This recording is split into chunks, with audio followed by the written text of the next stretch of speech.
मायावती बोली, मैं iron lady हूँ, मुझे कर्म पर विश्वास है, सत्ता की चाबी हासिल करनी होगी, जातीय जनगणना की मांग की। बसपा प्रमुख मायावती ने खुद को आयरन लेडी बताया है, कहा कथनीय से ज्यादा कर्म पर विश्वास है।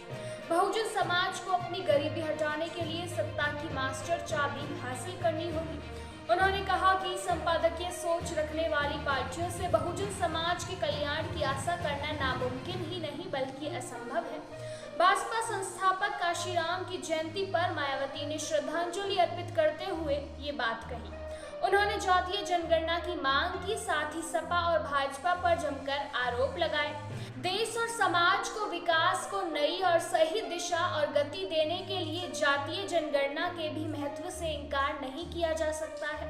सरकार को इसके लिए कदम उठाना होगा। जनगणना से जन कल्याण होगा।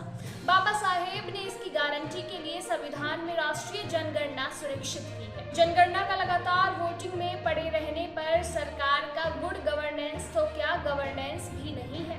रोजी रोजगार के अभाव में लोगों के खाली हाथ और खाली दिमाग से देश हित प्रभावित है।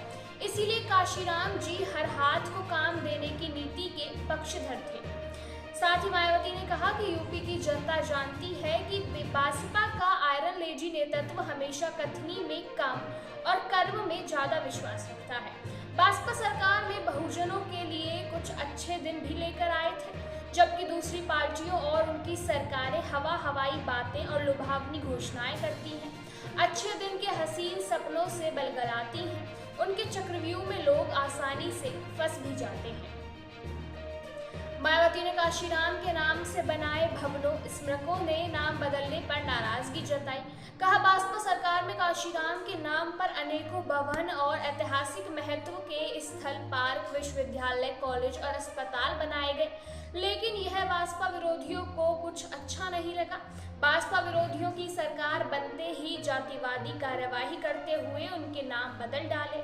मायावती ने कहा कि लखनऊ की मान्यवर काशीराम जी उर्दू, अरबी, फारसी यूनिवर्सिटी का नाम पहले सपा सरकार ने बदल डाला और फिर भाजपा सरकार ने उसका महत्व और उद्देश्य को लगभग समाप्त ही कर दिया, उसे भाषा विश्वविद्यालय बना डाला। ऐसी ही और अपडेट्स जानने के लिए जुड़े रहिए हमारे साथ।